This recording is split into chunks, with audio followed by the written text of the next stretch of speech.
Alléluia. Alléluia. Alléluia.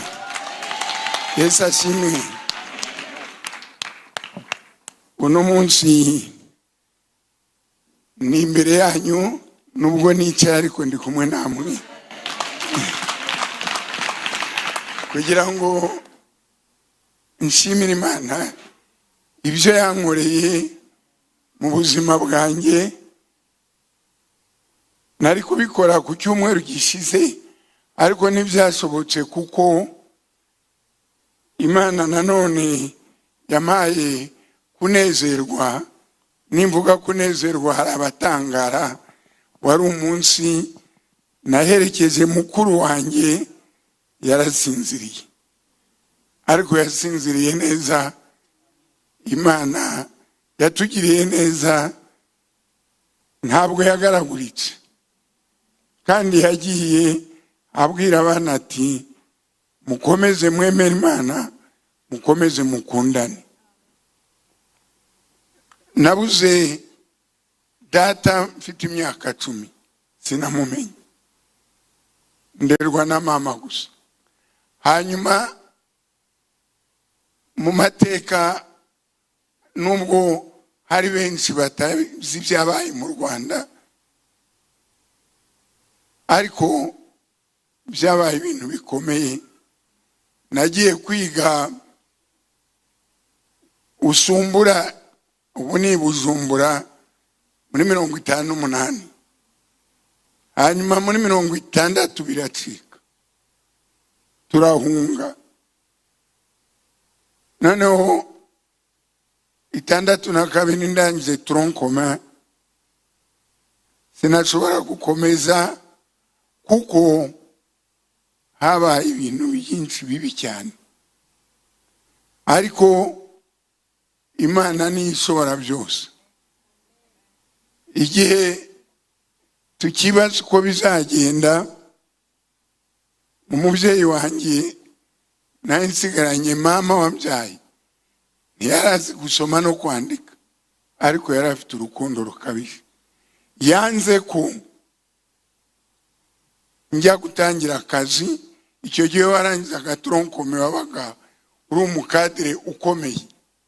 Mukuru wanjye akaba yararangije imyaka 2 ya universite ya mbere, twitaga candidature. Nawe ashaka gukora ngo afashe nyina wabaye impunzi, ariko mama yaraduhamagaye ati bana banjye, sinshaka ko nzajya numva ko mwananiwe kwiga uko nahunze, mukomeze mujye mu ishuri. Umwarimu watwigishaga accounting arambwira ati ujuza iwanjye kuwa gatatu kuko mutiga nyuma ya saa 6 no kuwa gatandatu, nkwereke icyo unkorera.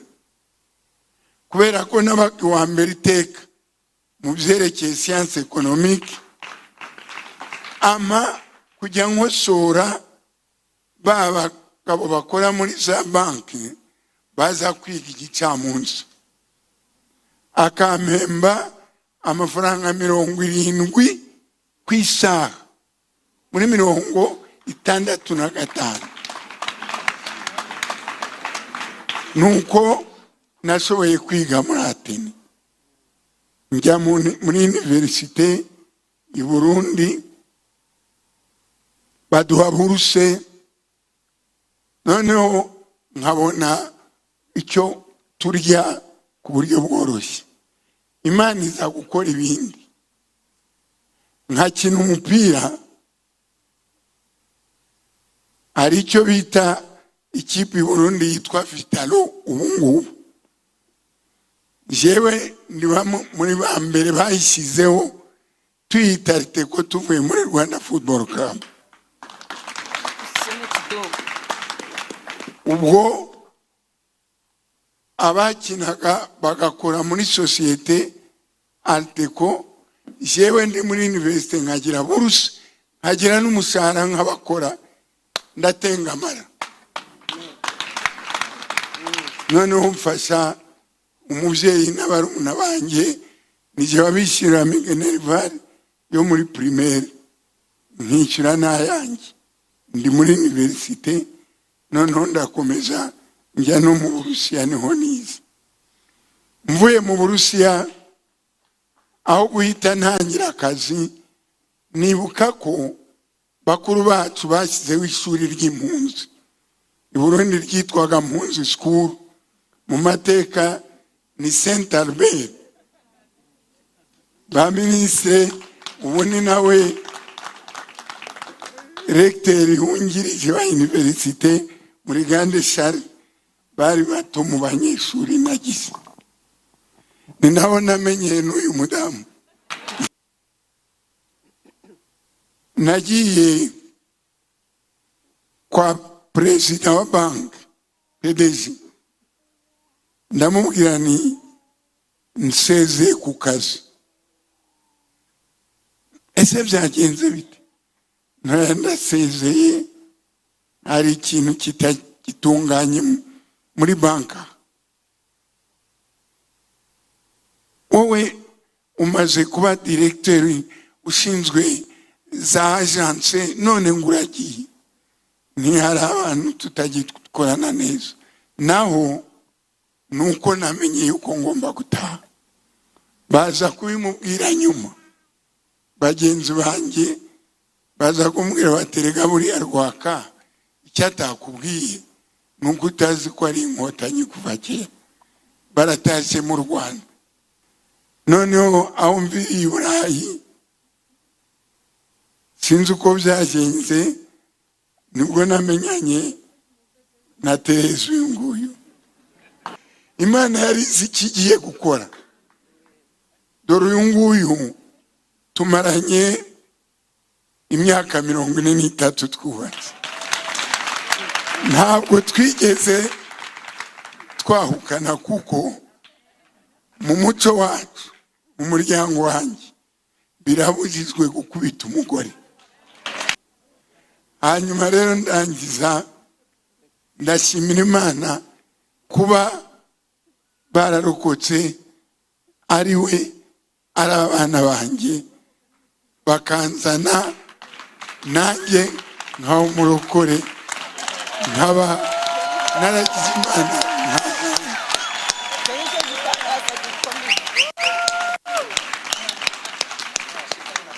Ubu ngubu mfite amahirwe cyane. Apotre, ndagushimira cyane, kuko nagiye mu madini hirya no hino, nabatirijwe muri najyaga numva, kuko umuryango wanjye bamo amadini yose, abakatolika, abaprotestanti, abadventiste, abayisilamu benshi. Ariko nageze aho menya ijambo ry'Imana, nkagenda ndyumva. Mwarakoze cyane. Ndangiriza mbabwira nti Imana ishimwe, yakoze ibyiza byinshi, ariko icyo yankoreye gikomeye nuko nayiyobotse. Narabaye, sinabisubiramo kuko ni birebire cyane. Kuba nabaye umurokore, nkaza muri kiliziya yanyu, nkabonera byinshi byiza, nicara ari inyuma ariko nkabakurikira. Ubu rero ndangirije kuri iryo jambo, ngira nti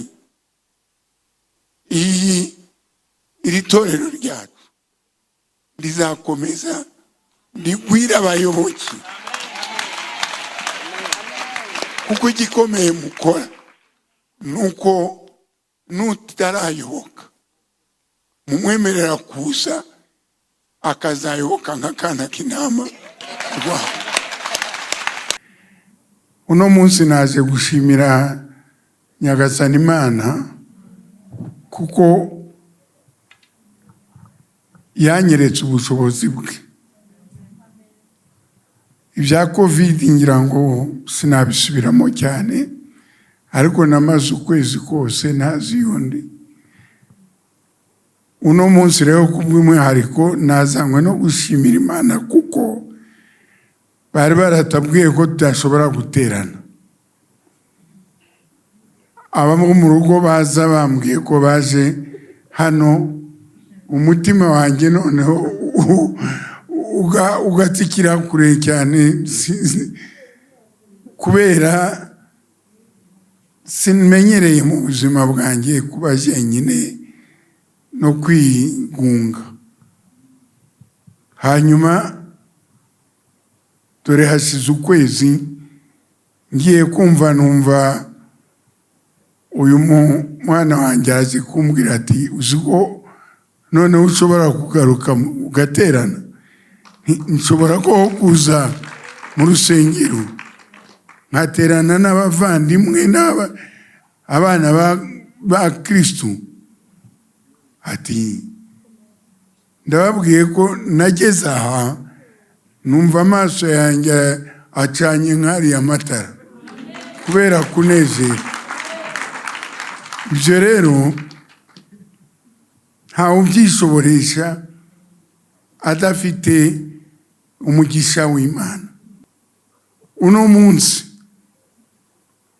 nk'ubu nicaye ndabareba, umunezero unyuzuye ntabwo mwabona uko mupima.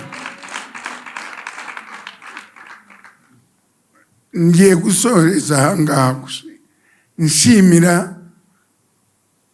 itorero cyane umushumba wa Nyagasani Yesu Kristo yaduhaye, agukomereze umugisha tube benshi kurusha, kandi ubwenge abwongere kugira ngo ubushobozi bukomere. Impamvu mbivuze cyane nuko mfite umutima utekanye, ariko byampaye kugira umutima wo gukunda abandi. Nta muntu nzi wababwira ngo dore uriya mugabo yanze abantu, ntabwo nshobora kwangana. Nicyo gituma rero itorero mushumba wacu ngiye gushimira ikintu gikomeye. Sinasubira mu mateka yanjye nta kwandika ibitabo byinshi, ariko nimureba abamagaze iruhande. Uyu ni Yesu Kristo wamuhimishemo. Bujumbura yose muyibajije abakobwa hirya no hino bavugaga turashaka Eva Evariste, ariko mvuye kwiga sinzi uko nabonye nguyu birarangira. Ndashimira Nyagasani kuko niwe ushobora byose, ntihakagire uvuga ngo ndashoboye. Twe turacura, we ararema. Nta matière première afite, avuga ijambo icyo avuze kikaba. Nsorezaho magambo make asigaye, reka ndekere ijambo umufasha wanjye yewe, ariko nkamenya cyane ko ari mutima w'urugo, niwe umenya ukuri. Imana ibakomereze umugisha. Nitwa Tabaruka Teresa, nashakanye na Kana k'intama. Uno munsi nifuza ko Umwuka Wera amfasha kumuvuga, ampa imbaraga muvuge. Nashakanye na Kana k'intama, niwe mutware wanjye, papa w'abana banjye, umujyanama wanjye, umwarimu wanjye, inshuti yanjye,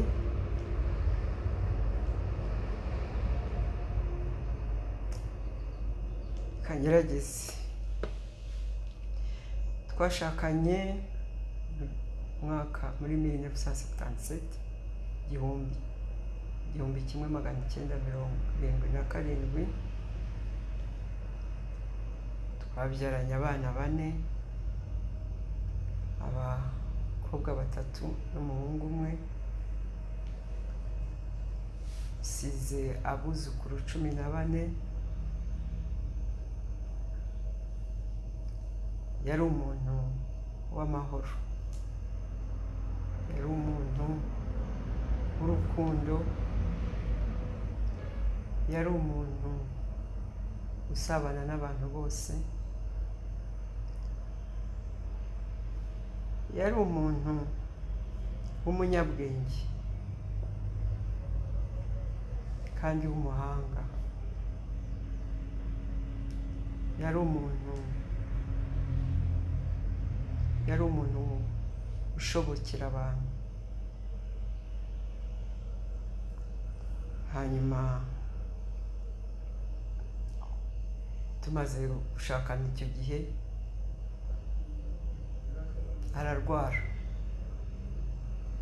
ararwara, ntabwo byatinze, yararwaye afatwa n'indwara ya diyabete. Yarayimaranye imyaka 44. Nshima Imana aho ngaho ko Imana yakomeje kumurinda. Urumva ko we yarayimaranye imyaka 44, hari abadatinda ukabona barahise, ariko Imana we yamuhaye kwimarana iyo myaka adacitse amaguru. Benshi usanga babaca ino, bakabaca ikirenge, bakabaca amaguru, ariko we atashye afite ingingo ze zose. Ibyo ndabishimira Imana. Rero muri uko kurwara yagize n'imvune, yaravunitse,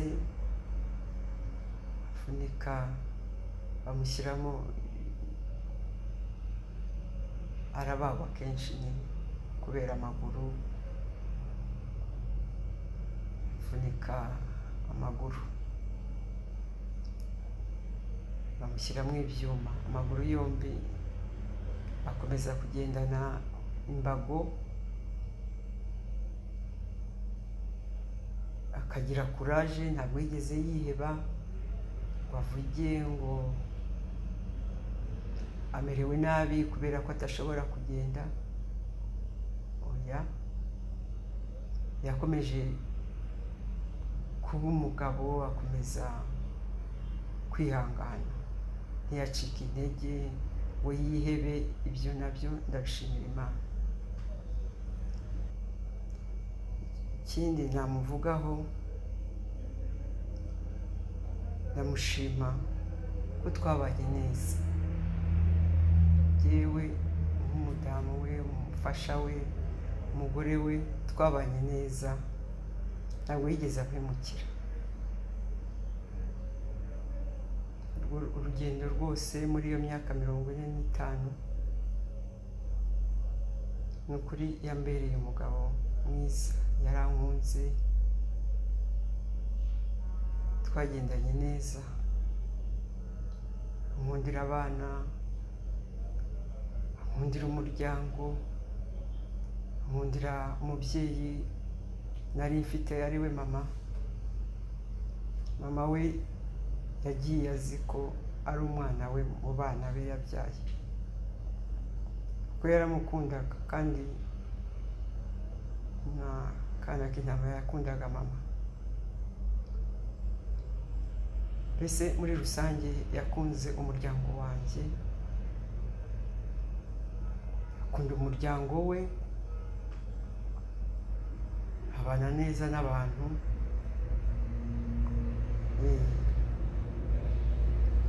Rero muri ibyo byose ndashima Imana yamurinze, ndashima Imana yamuhaye urukundo, ndashima Imana yamukomeje mu burwayi bwinshi,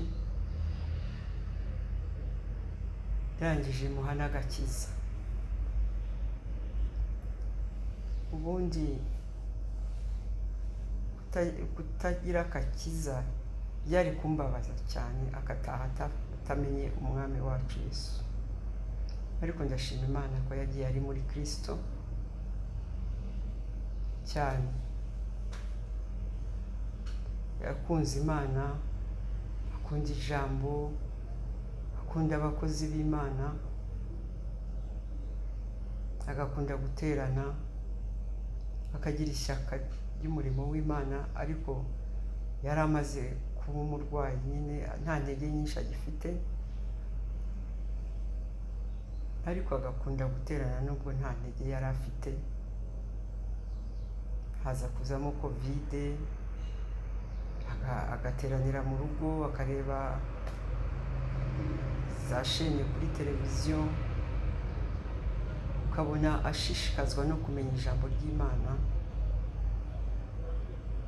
Yewe ibyo numva ari byo bindema umutima cyane. Ndashima Imana kandi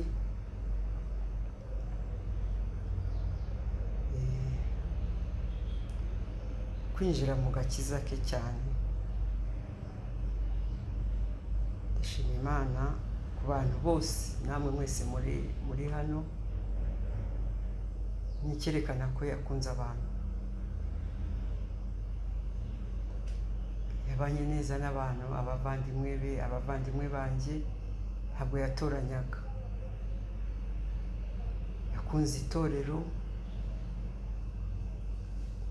yakunze itorero cyane, akunda abakozi b'Imana, akunda abashumba. Yakuriye mu itorero turimo, niwe yakuriye cyane. Akunda umushumba wacu Aposo Mignone. Yajyaga ambwira ko yamwandikiye, akambwira ko yamuvugishije. Ugasanga ari umuntu wibuka abashumba, ari umuntu wibuka abakozi b'Imana. Ntabwo ari we yakirijwe, ariko niwe yakuriye. Twagize amahirwe, Imana imuhuza n'uwo yakunze. Ndabishimira Imana kandi ndashima Imana ko n'umushumba yamwitayeho. Umushumba aramwigisha, umushumba akamuganiriza.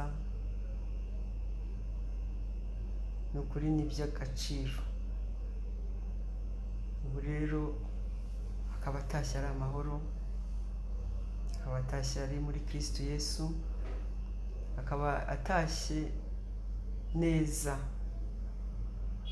kuko umunsi ataha twari kumwe, yewe naramukurikiranye, twari kumwe. Yatashye neza, yatashye nk'umukiranutsi. Ni ukuri kera nakoraga mu kiganga, ariko nzi abantu ko bataha, ariko we yarantunguye. Nagiye kubona mbona aratashye. Ibyo natekerezaga, igihe natekerezaga ntabwo ari cyo gihe. Nanjye byarantunguye, ariko yagiye neza. Nabonye ko yagiye neza, nicyo kinkomeza umutima. Aho yagiye ni heza, yatashye neza mu magambo make. Ndashima rero ko namwe mwese muri hano, ko mwatubaniye muri ino minsi, mukadukomeza, mukabana natwe, mukadusura, mukaduhoza amarira. Mwese Imana ibahe umugisha, namwe muzasaze neza. Icyo mbasabira. Yewe ni Nyarwaya Robert, muhungu wa Kanakina Marwaka, the only son. papa rero, kuvuga kuri papa, ikintu navuga kuri papa abantu abenshi bazi kandi babonye, ariko twe twagiriwe ubuntu nk'abana be. Muzehe buriya icyo tumuziho, yari umuntu authentique, umuntu umunyakuri. Ntabwo yari umuntu ushobora kuvuga ngo yigire undi muntu kugira ngo agushimishe. Ibyo muzehe ntabwo ibyo yari abifite. Ibyo ntabwo ari indyarya. Muzehe ntabwo yakundaga injustice, ntabwo yakundaga injustice rwose, kumva ko yabona ko warenganije uwundi even if atari we. Ntabwo yari yameze kuri so sinzi ijambo nyayo yo kudefinisa umuntu nk'uwo, ariko ubundi muzehe nabivuga mu Kinyarwanda, yari imfura. Muzehe yari imfura cyane. Muzehe yatwigishije values zo kubaha abantu muri kategori iyo yose, uruta ukuruta, kategori yose y'umuntu, ukumva ko ugomba guha value umuntu, ukamwubaha ko ari umuntu koko, kandi uwo muntu n'umuntu nyine. So ibyo yarabitwigishije cyane, yatwigishije kuba aba fighters, ntabwo yadutetesheje kuvuga ngo iyo mvuze atadutesheje nimwumve ko papa ko atadukunze, cyangwa iyo mvuze ntabwo yashatse ko tuba, yatwigishije kuba abantu bahagaze, bashikame, bakomera, bazi iyo tugiye mu kintu tubujyamo wese, kandi ntabwo tujya papa ntabwo yemeraga gutsindwa. Ndabyibuka kera tukiri abana cyane mu ishuri, washobora kuzana amanota, nuzana uyazane ari menshi, uri mu ba mbere cyangwa se mu ba 10, akagushyiraho icyo kintu avuga ngo ni byiza, ariko birashoboka ko waba wa mbere. Yari umuherwe n'umukire mu mutima cyane, umuntu uri very smart mu bitekerezo, yari umunyabwenge. Muzehe yari umunyabwenge cyane.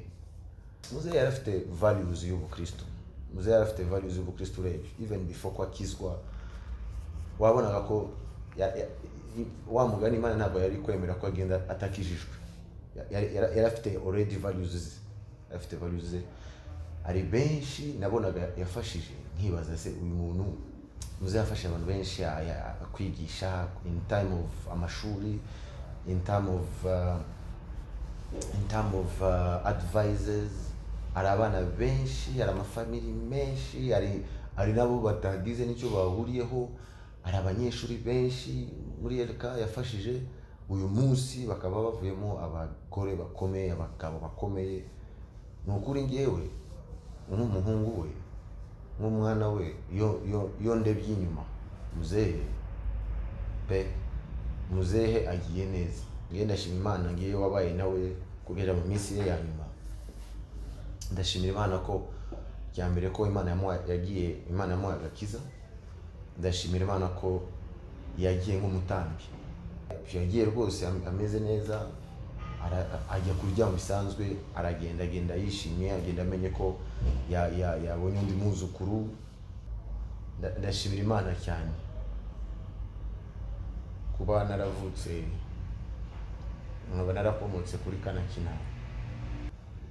Kera nagiraga icyifuzo kumva ko kera ntabwo ari ukuntu mu bujenesi bwacu tukubagana, ariko kera naje kwicara mama, ariko waza mu munsi umwe papa akambwira ngo I'm very proud of you my son. Ndashima Imana ko nagize igihe kinini cyo kubyumva. Yarabimbye inshuro birenze. So Imana ibaho umugisha. Nitwa Liliane Umutesi, nkaba ndi umwana wa 4 bucura bwa papa. Papa yari umuntu ukunda abantu cyane, umuntu ukunda famiye cyane. Niwe muntu wajyaga gusura abantu bose, abari hafi, abari kure, akabamenya.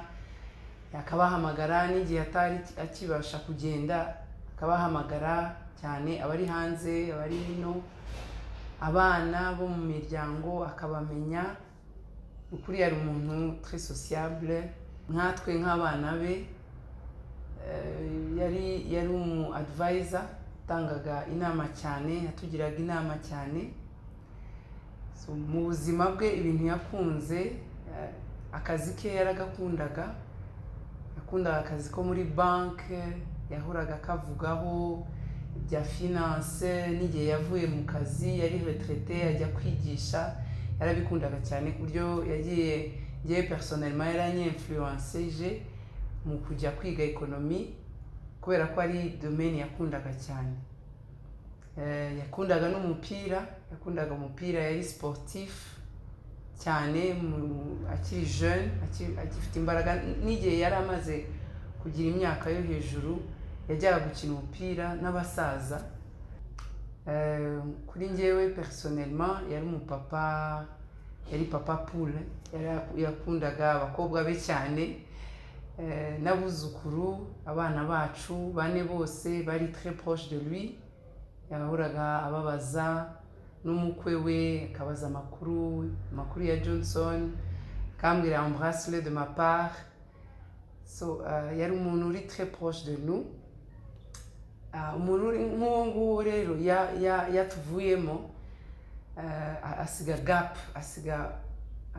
gap nini cyane muri twebwe nk'umuryango muri rusange, nk'abana be. So tuzamukumbura cyane, nubwo tuzi neza ko aho agiye ari heza, agiye aheza. Uwiteka Imana yacu imucyuye yamuhitiyemo neza kandi yamuhaye n'agakiza. Ibyo ngibyo ni ishimwe rikomeye. Muzehe araruhutse kandi agiye mu maboko meza y'Uwiteka. Turashima Imana kubw'ibyo ngibyo, turashima Imana kubw'urugendo rwe atarakizwa. Imana yaramurinze, iramuzigama, imugeza ku munsi aho yakirijwe, akakira agakiza, akamenya Imana. Yari umuntu ukunda mu rusengero cyane, akunda kumbura mu bihe bya lockdown, ibihe bari bateremerera abantu bakuze kujya mu rusengero. Nicyo kintu cyane yifuzaga. Rero ndashima Imana ko mu burwayi, muri covid birangiye, yashoboye gusubira mu rusengero. Byari ishimwe yivugiye kandi byari byiza kumubona akijijwe, byatubereye byiza kumubona asoma ijambo ry'Imana, byatubereye byiza cyane kumwumva avuga Kristo, avuga ku Mwuka Wera. Ibyo byose ni ishimwe. Rero 77 ans de vie ni igihe kinini kandi ni igihe gito kuri twebwe tuba dusigaye, ariko ni igihe kinini. Iyo myaka yose kuba yarayibayemo ari amahoro, agasoza neza, ni ishimwe. Bonjour tout le monde. Mon nom c'est Olga Ngutete. Je suis le deuxième enfant de Papa Kanakina Markwaka et Teresa Mutabaruka. Ndabashimiye cyane kuba mwaje uyu munsi gufatana natwe, nako kuba mwaraje kuva bitangira. Ce que je peux dire de notre père, c'est que c'était un homme extraordinaire. Yari afite urukundo rwinshi pour ses enfants, pour ses neveux et nièces. Et l'éducation était une valeur première pour lui. Donc l'imam ngiye kuvuga éducation, c'est parce que ukuntu yabayeho ajya ku ishuri yahuye n'umuteacher wamufashije cyane, agatuma yiga neza, akajya kwiga hose aho yagiye kwiga, pour qu'il puisse avoir ubuzima yagize après ça. Et je crois que avec les témoignages que nous recevons de tous les élèves qu'il a enseignés, c'est ce qu'il a aussi fait, ce qu'il a reçu de son professeur. Il a refait la même chose pour ses élèves. Gufasha abanyeshuri, je ne peux pas oublier les témoignages. Abanyeshuri bavuga ngo hari abo bazaga badafite n'icyo barya n'umwenda wo kwambara ngo base neza mbere kujya mu entrevue cyangwa muri mémoire, akabafata amafaranga akababwira nti mugende mwambare hanyuma mugaruke. En tout cas, en peu de mots, c'était l'homme qu'il était. Un homme très serviable, sévère aussi, mais c'était pour que tu sois une personne forte. Donc, les jeunes, quoi. Donc, encore une fois, merci beaucoup. Merci à tout le monde d'être là. Abantu bari hafi hano mu Rwanda cyangwa hose muri Canada aho tuba. Merci beaucoup. Merci. Dieu Romagnica, Gislain. Beaucoup me connaissent au nom de Bebson. Je suis le mari d'Olga. Olga a tout dit concernant Tonton. En premier, je voulais juste remercier tout le monde et Kouab Gira, que Papa Kanakinama, c'est pas seulement mon beau-père, mais c'est mon tonton, c'est mon papa aussi. Il m'a vu grandir très très longtemps. Je ne me rappelle pas encore de quelles années Etouari Mouri Bazaïr, à l'époque Mouri Zahir. C'est un papa bien, qui donne toujours de bons conseils à tout le monde et qui enseigne de très bonnes choses. C'est une perte énorme. Je vais toujours le porter dans mon cœur et nous le porterons aussi dans notre famille ici. Olga vient au Rwanda. Elle va quitter aujourd'hui, assister aux funérailles de son papa. Tout ce que je vais demander à la famille et aux amis, bon courage. Papa nous a laissé de très bonnes valeurs et on va toujours les garder et on va toujours suivre sa lignée. Tout ce que je dirais, merci à tout le monde et il va nous regarder et il sera fier de nous là-haut. God bless you all and bon courage. Tout ce que j'avais à dire. Merci. Merci tout le monde. Murakoze cyane. Thank you very much everybody. Bye. Bye bye. Bonjour, je m'appelle Anne Ongania. Mon père m'a appelée Alice quand je suis née. Je suis avec mon mari, Giuliano Ongania. Nous avons pensé à certains points à souligner de papa et de sa vie. Et moi, les premiers souvenirs que j'ai dans ma tête, c'est quand on était jeune, on était petit. Jusqu'à ce que je quitte la maison de mon père, que je vienne au Canada, je pourrais dire que je n'ai pas eu beaucoup à me plaindre de lui. Même si on dit les papas africains ne sont pas présents, mais le nôtre, il était présent. Il était là. Nous avons beaucoup bougé quand on était jeunes et j'ai toujours eu le sentiment qu'il faisait attention à nous quand il nous bougeait. Il prenait le soin, en tout cas du moins, quand on a commencé à aller vers Banzangungu, Kinshasa, Matadi, bouger par-ci, par-là. Il prenait soin de nous parler, de nous le signaler, de nous en parler plusieurs fois pour qu'on soit confortable. Et donc, ça donnait un signe comme quoi il prêtait attention à notre bien-être. L'autre chose dont je me souviens très bien, c'était qu'il ne considérait pas les garçons plus que les filles. Il considérait que tous nous avions la chance d'étudier et d'être des personnes respectables dans la société. Deux choses que j'ai retenues de sa vie, c'est l'éthique de travail. Il était honnête dans son travail, il ne trichait pas dans son travail, il était présent, il était constant, on pouvait compter sur lui au travail. La deuxième chose dont je retiens de sa vie, c'était sa bonté. Il était bon avec tout le monde. Il n'avait pas de... Il pouvait croiser quelqu'un qui était difficile, il pouvait dire « Uriya aragoye », mais il ne lâchait pas ces gens. nifuje gutanga ubuhamya kuri papa Riri. Papa Riri twamenyanye mu 2001 ngiye gutangira kwiga kuri kaminuza yigenga ya Kigali. Ari umwarimu niho yakoraga. ariko akaba yaranakoraga muri academique ari we ngira ngo wari ushinzwe finance. Kuva mu 2001 rero ndi umunyeshuri kuri universite yaje kunyigisha ngeze nko muri lisansi ya mbere. Yari umwarimu mwiza, yari umwarimu udasanzwe, yatwigishaga amasomo ajyanye cyane n'ibintu bya banki, marché monétaire financier. Ndumva yaratwigishije na banki y'equity, ariko cyane cyane twamukundiraga cyane ko yigishaga ibintu azi, yakozemo akaduha experience nyinshi. By'umwihariko rye yatumye nkunda cyane ibintu bijyanye na banki, numvaga nanjye nifuza kuzabikoramo kubera ukuntu yabitubwiraga. Ikintu kidasanzwe ntazibagirwa ni ukuntu yasabye ko bampa na avance kugira ngo mbone uko nitegura ubwo nari ngiye gutangira nyine ku mwarimu, mbashe kugenda nkore ka shopping. Ntabwo nabyibagirwa, ni ukuri nagize igihe cyo kubivugaho, ndabimushimira cyane. Namubonye mu yindi shusho y'umubyeyi, hanyuma turatangira turakorana.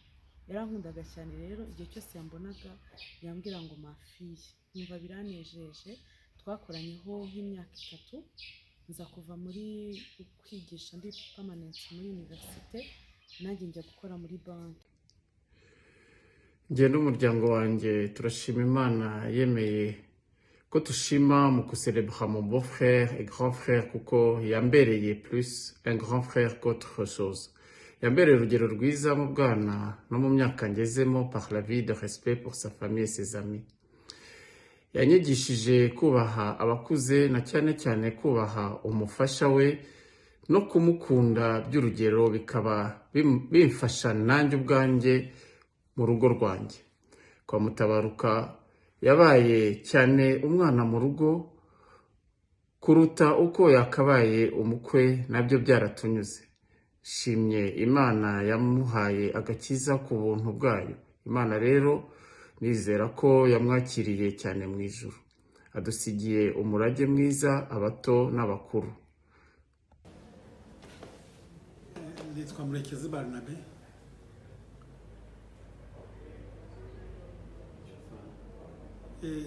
Evariste akaba ari mwene data wacu, ni ukuvuga basokuru baravukana, Rwatsambuga na Karegeya. Mwumva ko nicyo gituma ni nabo, nicyo gituma bandiraga kuze ko ndi kwa data wacu. Hanyuma imivukire ye yavukiye muri susheferi yitwa Gaseke.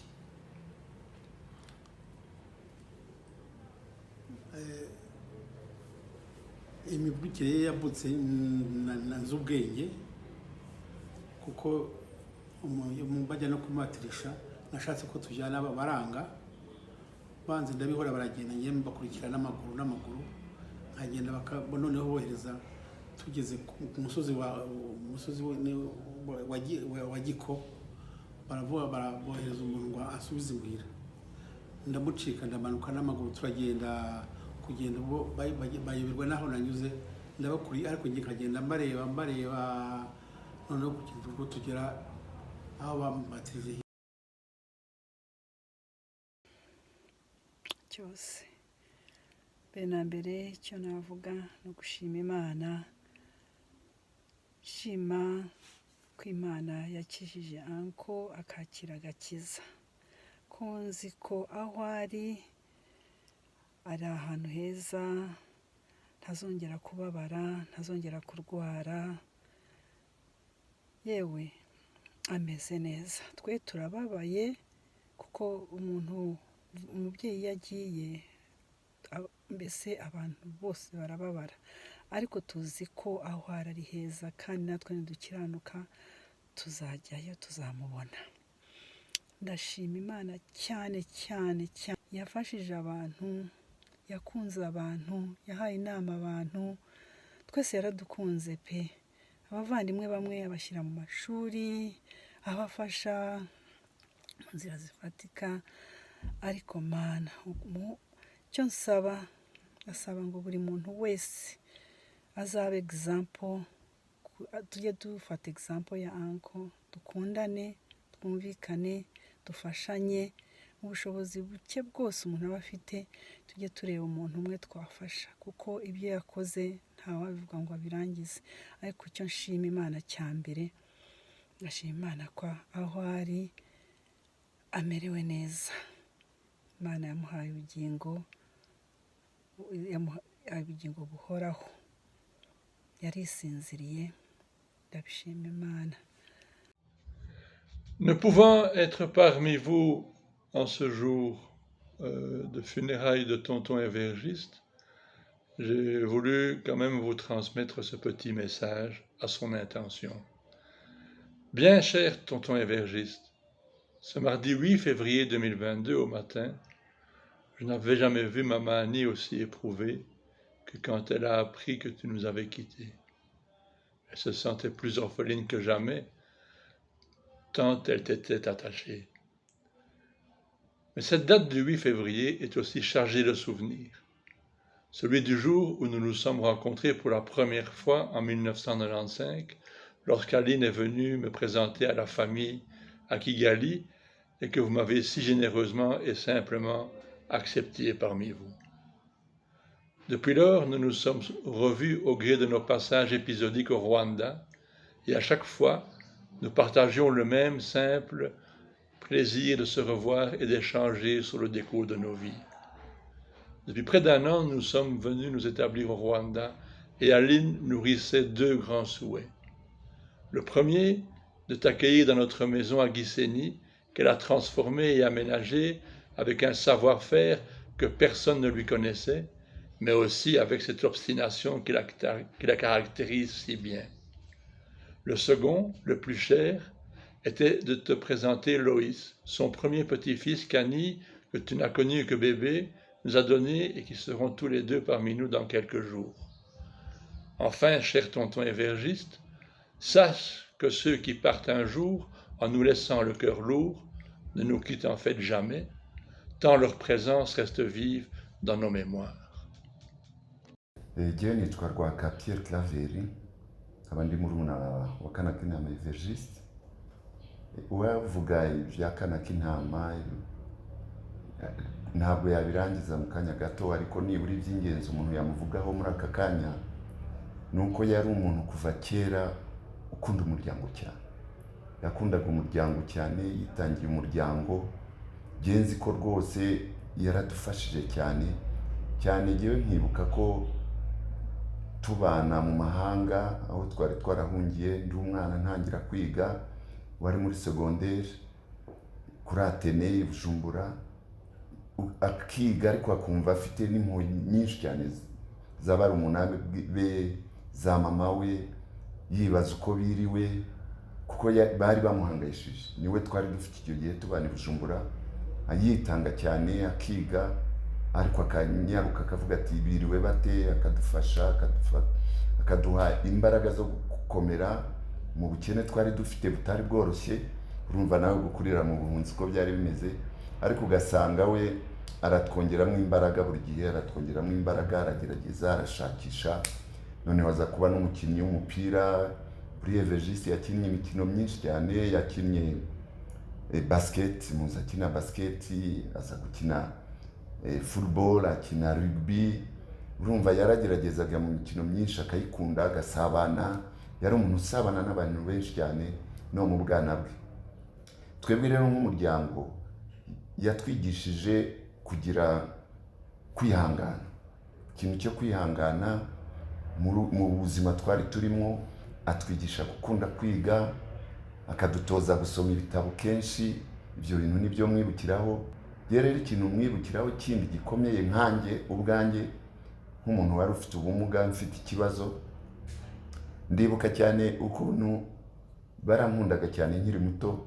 Abantu benshi bansabira inkunga, sinzi uwagiye kunsabira inkunga y'igare ry'abafite ubumuga rimwe banyongesha amaguru. Bujumbura haba amagare meza witwara, sinzi ukuntu yabimenye, arabyanga ati umuntu wanjye ntazagendere mu igare, simbishaka, aranga.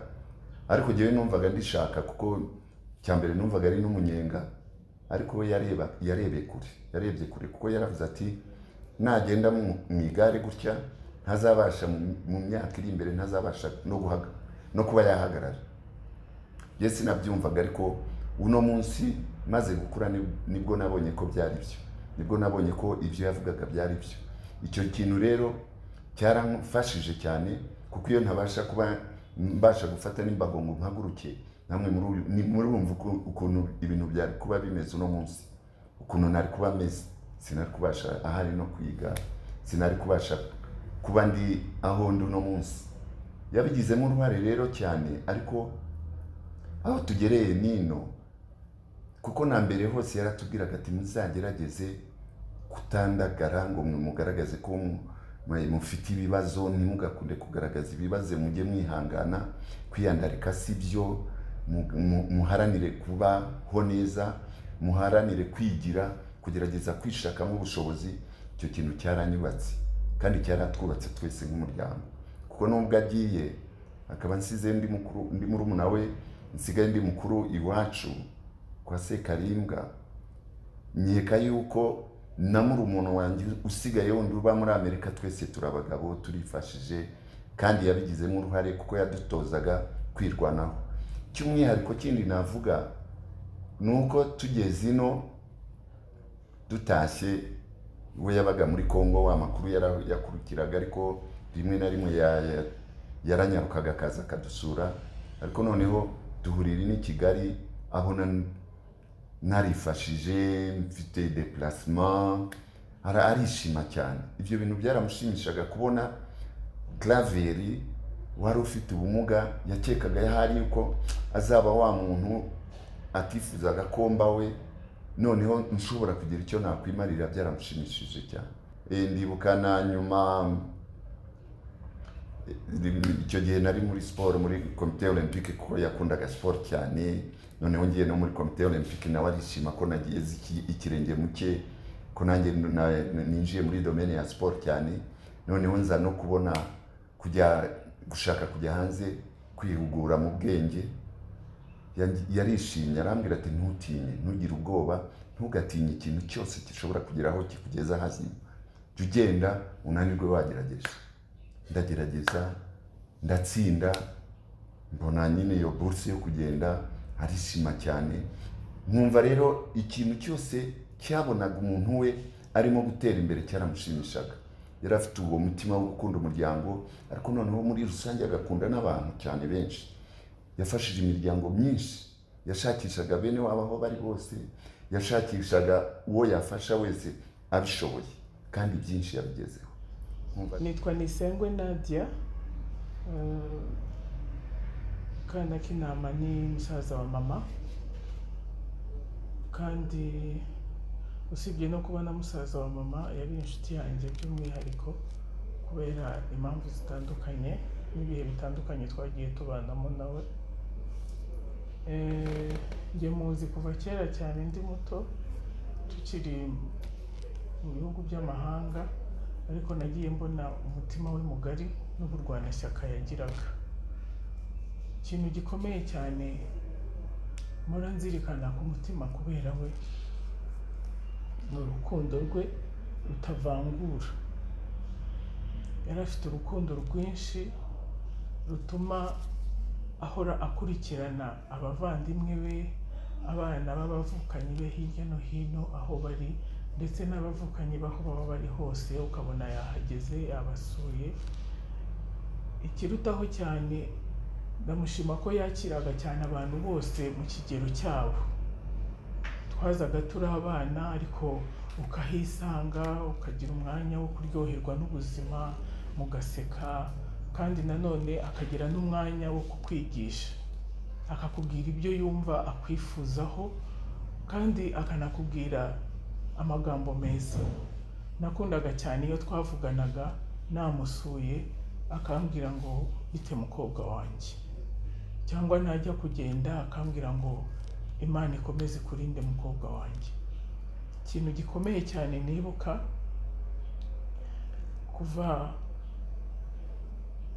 kuva mama yapfa, kuko yapfuye tukiri batoya, nubwo tutari bato cyane, yakomeje kutuba hafi. Ntabwo yarushijeho kutuba hafi no kurusha igihe yatubaga hafi mama agihari. Ikintu gikomeye cyane mpora nibuka numva nzakumbura iminsi yose, nta umunsi mukuru n'umwe watambukaga ataguhamagaye cyangwa se ngo akwandikire message. Yabaga yaguhamagara akubwira ngo Noheli nziza, akubwira ngo umwaka mushya muhire. Ariko umwaka ushize nibwo nabonye message ye, ndavuga ni tonto ashobora kuba yarembye, ariko nzabikumbura iteka niyo nicaye numva subira inyuma nkareba mu ma message ye, nkumva nongeye kurushaho kumukunda kandi adahari. Amazina yanjye nitwa Umurerwa Stella, ariko abenshi bamenyereye ku izina rya Bobette nk'izina ry'ihimbano. Mzehe Kanakintama avukana na papa wanjye yitwaga Kamanayo Stanislas, baravukanaga bavaga inda imwe. Papa Kanakintama kuva jye namumenya ni umubyeyi udasanzwe ku buzima bw'umuryango wanjye. Yakoze byinshi ku muryango wa mukuru we.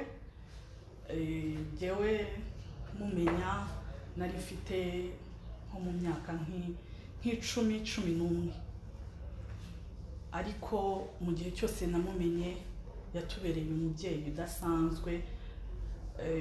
Atwereka urukundo rudasanzwe, atwitaho mu buryo bwose.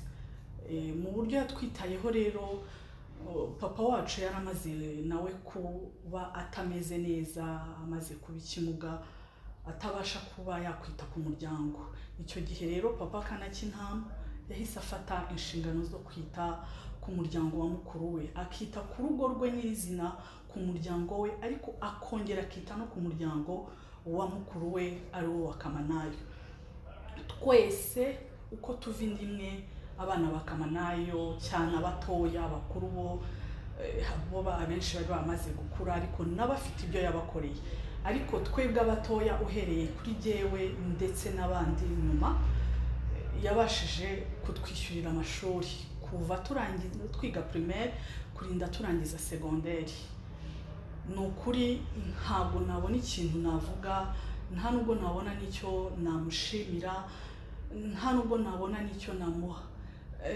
Ni byinshi nibuka yadukoreraga.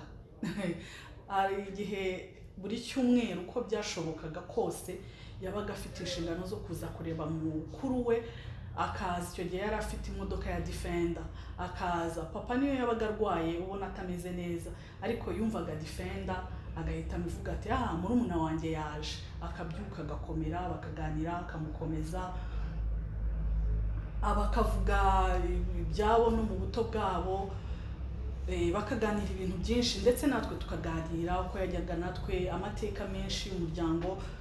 Niwe wabashije kuyatwigisha, niwe wabashije kuyatubwira. Ni byinshi rero yadukoreye, yaradutunze, yaratwambitse, yaratugaburiye, yakoze ibintu birenze, yaradushyingiye twese. Urumva umuntu arakwigishije, arenze kukwigisha, ageze aho agushyingira.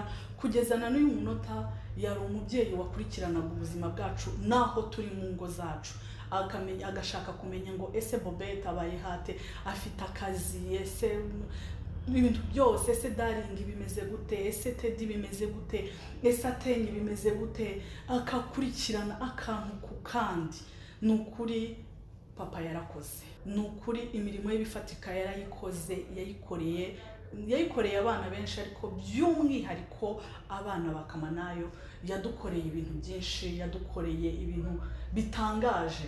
Ariko nanashimira cyane Mama Lili, kuko iyo Mama Lili ataba umufasha mwiza, iyo ataba umumama mwiza ngo ajye amutera ingabo mu bitugu muri ibyo bintu yakoraga, amube hafi, ni ukuri ntacyo yari kubasha gukora. ariko byose nanone nzi neza ko yari afite umwunganizi, yari afite umuntu wamufashaga mu bintu byose ariwe mama Lili. Nawe ndamushimira n'Imana yo mu ijuru ibyumve ko mushimira. Mwiriwe neza yaba abari hano n'abandi bashobora kuba badukurikiye mu buryo bumwe cyangwa ubundi. Reka ntangire mvuga ngo mukomere kandi mwihangane. Imana yakunze muzehe cyangwa papa, ariko natwe twamukundaga cyane. Nitwa Sanzifura Steven, nkaba ndi umwana wa muzehe cyangwa se papa wanjye umbyara akaba avukana na papa Rwaka. Mu by'ukuri ni byinshi umuntu yavuga kuri papa Kana Kinama, ni byinshi yamuvugaho, nk'uko buri muntu wese agiye ahabwa ijambo hano ndabizi ko hari ishusho cyangwa se umurage muzehe yaba yaragusigiye. So rero mvuze kuri muzehe, ni byinshi yagiye adukorera nk'umuryango, ni byinshi yagiye ankorera njye ku giti cyanjye cyane cyane, ariko ndavuga ku muryango muri rusange, kuko umuntu agiye avuga ibye ntabwo yabona uko yabisobanura. Papa rero aho uri, njye ku giti cyanjye ndagushimira, kandi ndizera ko n'abamarayika bakwakiriye mu buryo witangiye umurimo, yaba mu buzima busanzwe no kwakira agakiza kawe. Biragaragaza ko nabo bamarayika bakwishimiye. Papa yadukoreye ibintu byinshi, yaradukundaga, yaratwigishije, yaduhaye inzira nyayo, yaduhaye icyerekezo nyacyo cyo kumenya ese ubuzima ni iki, ese wakwitwara ute, no guhagarara ku ijambo cyane cyane iyo ubaye uvuga ikintu kikurimo kandi gifitiye benshi akamaro, kandi akaba ari nako kuri kwawe. Papa rero yagiraga ukuri kwinshi kandi guhindura imitima y'abantu benshi, yagiraga urugwiro, yaduhuguraga mu buzima bwinshi butandukanye duhura nabwo. Icyo navuga ni uko papa wabaye intwari mu buzima bwawe, wabayeho ubuzima bwawe bwiza, kandi n'Imana yakwakiriye mu buryo twebwe twese twifuzaga, kuko uko wahoraga wumva ukomeye, ukomeza abandi, wanatashye ukomeye, kandi n'abantu bose bateraniye hano ndabizi ko babihamya ko wabaye intwari mu bintu byinshi wadukoreye. Ugire uruko ridashira, natwe hano urukundo waduhaye tuzarukomeza. Saba na buri muntu wese uri hano ko twazatera ikirenge mu byo papa yagiye akora. Murakoze cyane. Nitwa Katabogama Johnson. Uyu mubyeyi Kana Kinama Rwaka yari data bukwe, ariko kuri njyewe yari birenze kumwita data bukwe, yari umubyeyi wanjye.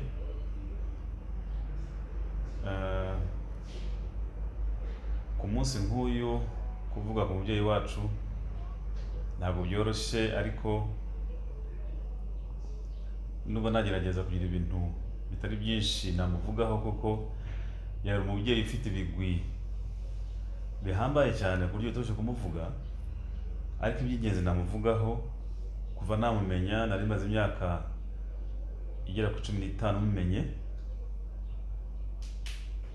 Mu byo mwibukiraho cyane ikintu gikomeye nibukira kuri uyu mubyeyi ni uko mu buzima bwe ikintu nabonye ni uko yakundaga abantu.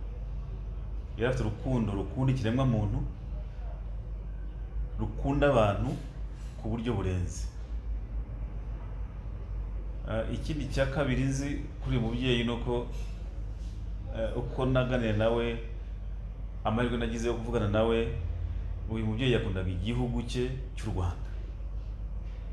Yakundaga u Rwanda, iyo mwahuraga yakubwiraga amateka y'u Rwanda kuko yaranayazi cyane ndetse akanayarenga, akakubwira amateka y'isi. Yari umusaza ufite byinshi muri we, ariko mu by'ukuri muzehe Kana k'Intama Rwaka yakundaga igihugu cye cy'u Rwanda cyane. Ntabwo nzibagirwa amagambo akomeye muzehe yambwiye. Ndibuka ku itariki ya 22 y'ukwezi kwa 11 mu mwaka w'2009, ni umunsi wari umunsi w'ubukwe bwacu.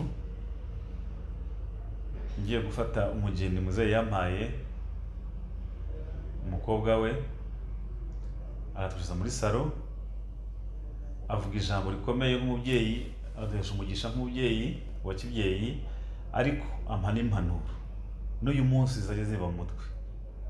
Arambwira ati rero umwana wanjye dore ugiye gushaka, wubatse urugo, ariko ibi ntuzabyibagirwe.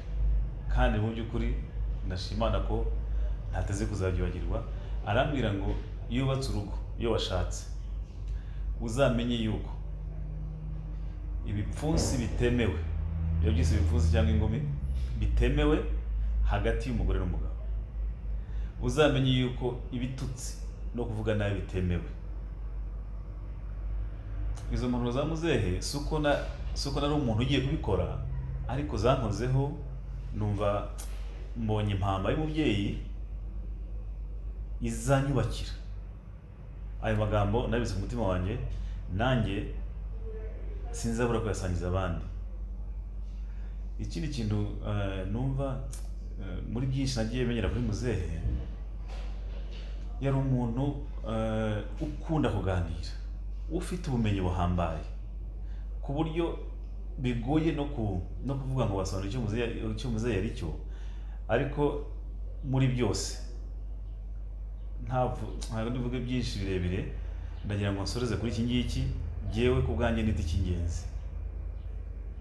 Muzehe Kana k'Intama Rwaka yagize amahirwe mu buzima bwe yo kumenya Imana, yakira Yesu Kristo nk'umwami n'umukiza w'ubugingo bwe, asobanukirwa Imana yamuremye neza, yubaha Imana mu buzima bwe bwose bwa nyuma. Njya nibuka mu myaka ya mbere yose namenye muzehe, uko najyaga kumusura nasangaga muzehe yiteretse ibitabo byinshi yasomaga, kuko yari umuhanga, ukunda kumenya, uhora wiga. Ariko mu by'ukuri mu kintu kinejeje, numva ntabura kuvuga. Numva nifuza ko washobora kuzumva ibi navuze ku mubyeyi wanjye ari we data bukwe. Nashimijwe n'ukuntu imyaka yose ya nyuma bya bitabo byose yabigijeyo, agafata Bibiliya. Uko umusuye ugasanga afite Bibiliya, arayisoma, yiringiye Imana, ibyiringiro byose bijya muri Kristo Yesu, arakizwa. Mbona nicyo kintu gikomeye nakwita nk'umurage abashaka kumwigiraho bawufataho urugero. Gusazira mu Mana, kurangiza ubuzima ukamenya yuko mu byatumye Imana ikurema ukabaho ku isi ari ukugira ngo utegure inzira zawe. Nta n'ikindi itubeshereza hano kuri iyi si, idusha kuri iyi si kugira ngo utegure inzira zawe, uzagire iherezo ryiza.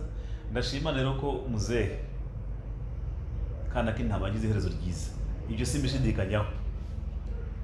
Ntapfuye, arasinziriye, kuko yapfuye apfiriye mu mwami Yesu. Nkabagira ngo rero nanone muri aka kanya ko kubura uyu mubyeyi, turabizi ko agiye heza, ariko nagira ngo nanone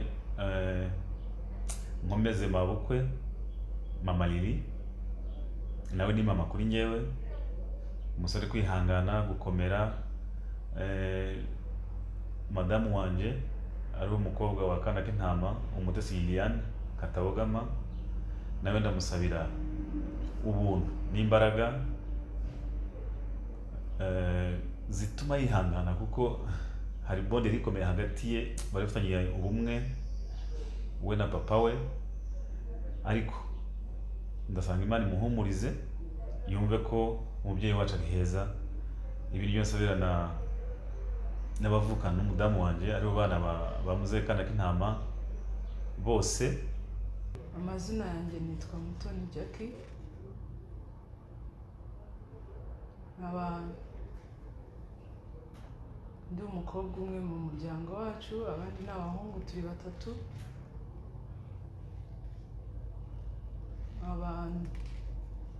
Papa wacu akaba ari murumuna wa papa mukuru uyu nguyu witabye Imana nk'uko nabivuze.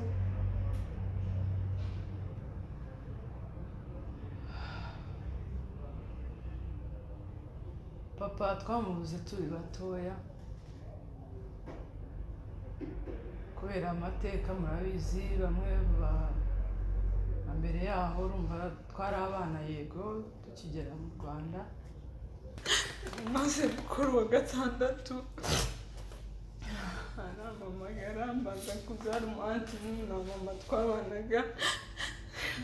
Ageze aho nza kubona ko ya muzehe, arampamagara ati mwana wanjye umeze ute? Ni ndaho, ati ndagushaka. Noneho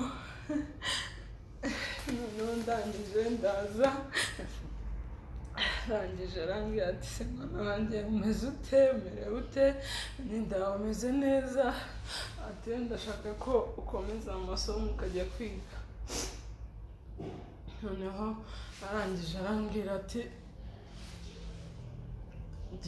genda utekereze ikintu wakwiga cyangwa se uzaziga amategeko.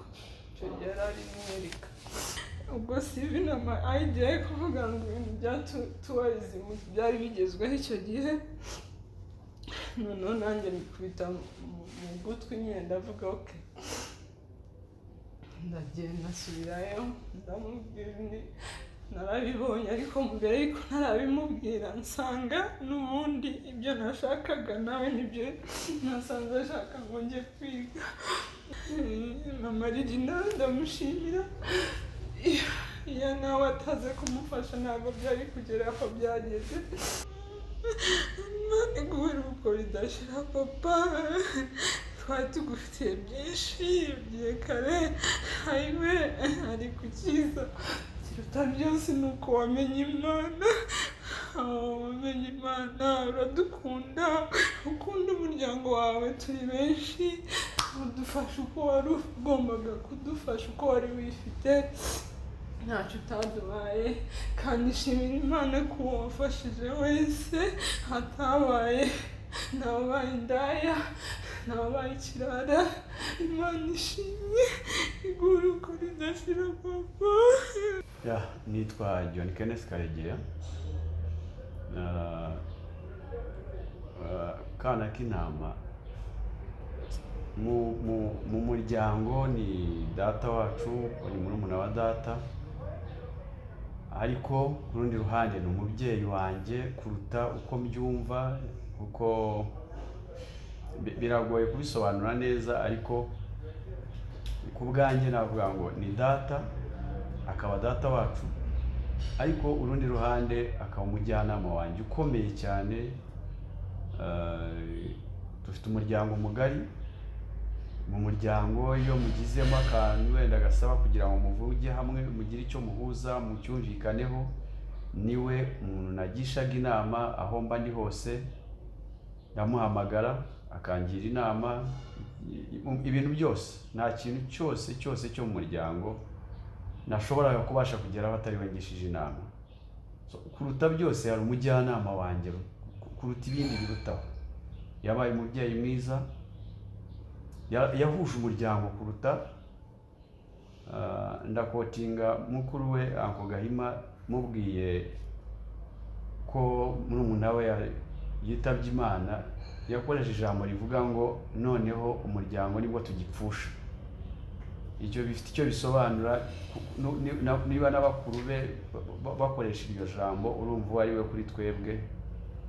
Nta kindi kintu kinini namuvugaho, gusa nakaje umujyanama. Ni umuntu wakunda kuvaho turi bato, igihe icyo ari cyo cyose we yigisha umuntu ikintu cyitwa gukora no guhora atwigisha ijambo rivuga ngo ntuzategereze uwo ari we wese, jya witegereza wowe, ishakemo kumva ko nta wundi utegereje ko yagufasha, ishakemo kumva ko ikibazo ufite ari wowe ugifitiye igisubizo. Yari afite ibintu byinshi, yari afite ukuntu yabivuga wamuva imbere ukamuhava wumva ko ubonye ubundi bwenge bukomeye ukwiriye kugenderaho. Ikindi kintu kiri kuri we, ni umuntu utaca ukuri iruhande.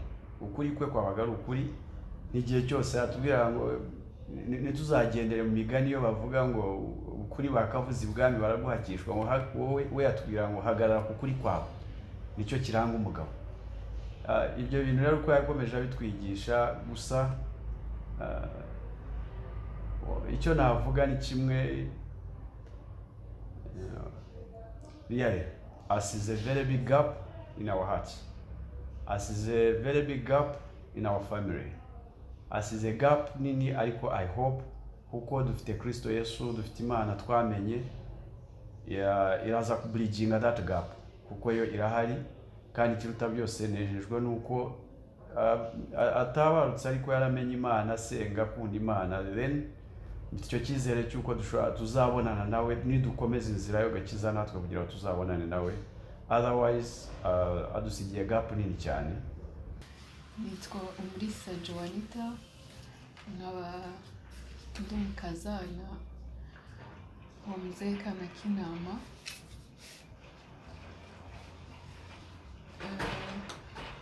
Kumuvugaho muri aka kanya ntabwo ari ibintu byoroshye, ariko hari byinshi twavuga. Ku bwanjye ndamushimira ko yankunze, ntabwo nabaye umukazana gusa, ahubwo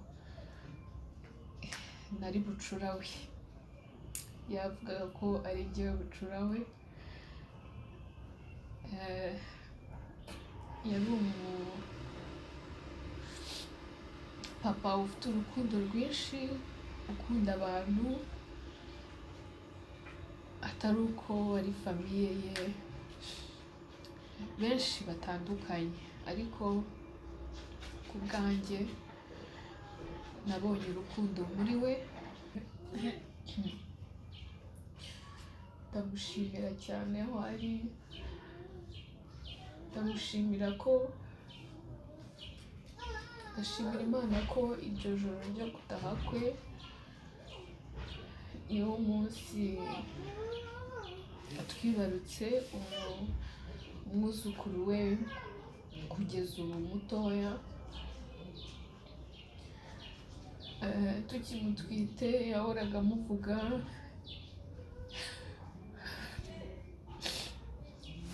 bamubazaga abuzukuru be akamushyira ataramubona.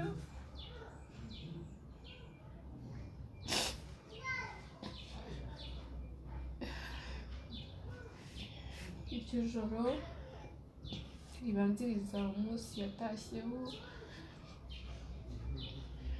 nagize ibise nk'abandi badamu, tujya kwa muganga, umuntu aba yihuta iki,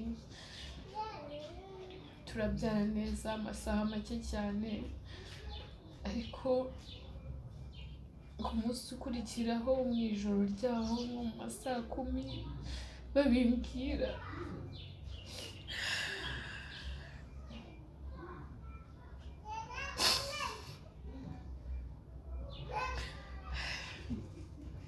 ntabwo byari byoroshye.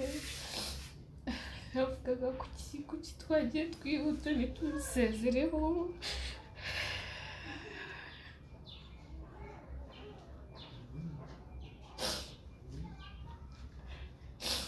Kuki tutabimenye ko ari wo munsi we wa nyuma. Ariko Imana ishimwe ko nubwo atamubonye amaso ku yandi, ariko yagiye abizi neza ko yavutse kandi ameze neza. Turabishimira Imana ko yagiye afite ayo makuru.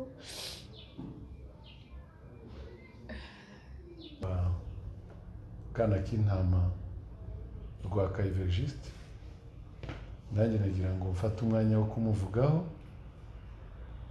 Nibuka ko murabizi namwe amateka y'iki gihugu, abantu bagiye batabana nk'uko bigomba. Twabonanye nyuma ya jenoside maze kuba umuntu mukuru. Icyo yambwiye nuko navutse yiga kuri Atene, mvukira i Bujumbura, yazaga kureba mama nkiragahinja nkivuka, akishima cyane kuko yabaga avuye ku ishuri. Icyo gihe yigaga Bujumbura. Icyo kintu njya nkimwibukiraho ko yansobanuriraga nyine ukuntu nanganaga, uko nari meze. Nyuma yaho twarabanye cyane. Igihe cyose icyo mwibukiraho cyane ni umuntu ukunda kuvugisha ukuri. Ikindi yahuzaga umuryango cyane. Twese uko turi umuryango twahuriraga kuri we, kandi buri wese akamwigisha ko agomba gukunda umuryango. Icyo kintu yaragifite cyane.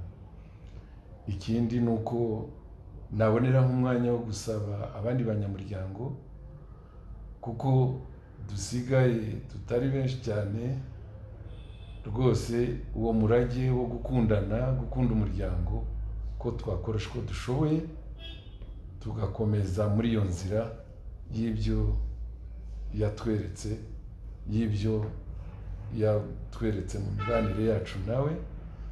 Nkaba ngira ngo mvuge ngo turamukunda cyane, kandi aratubanjirije, natwe tuzakurikira. Murakoze cyane. Nitwa Murayire Elade.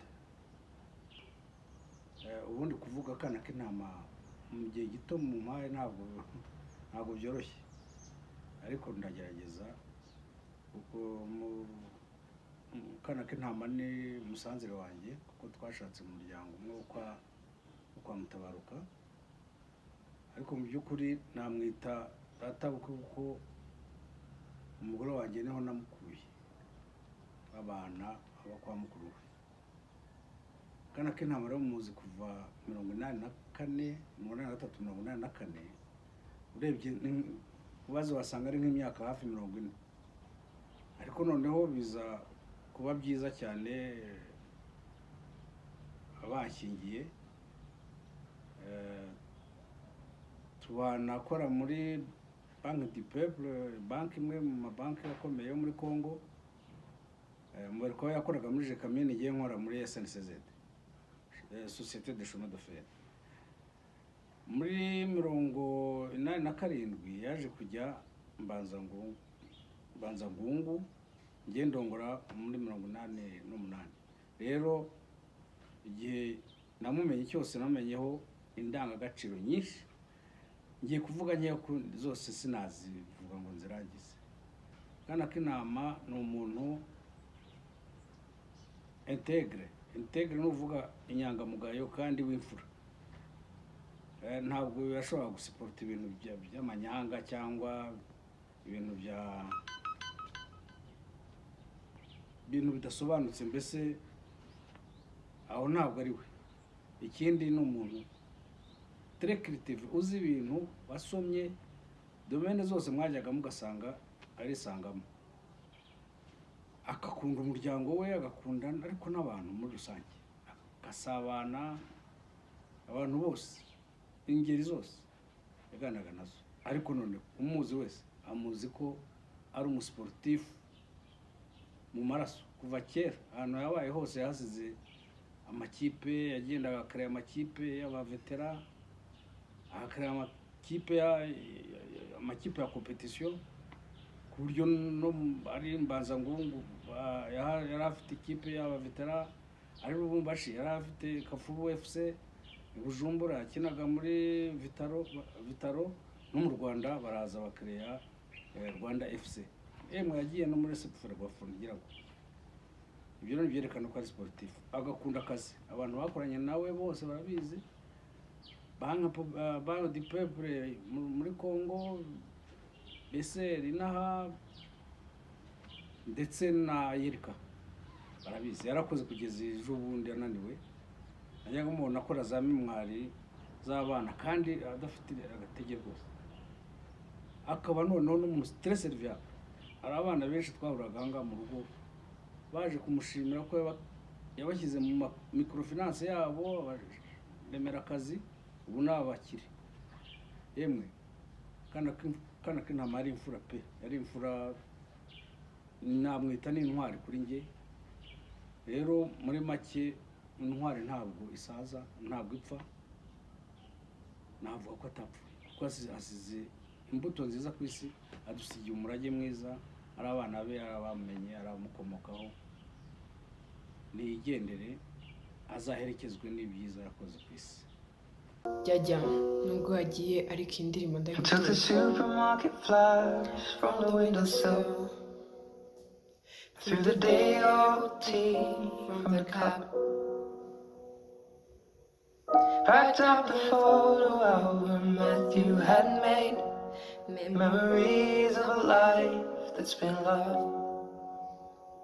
Took the Garrett Wilson cards and stuffed animals, pulled the old ginger beer down the sink.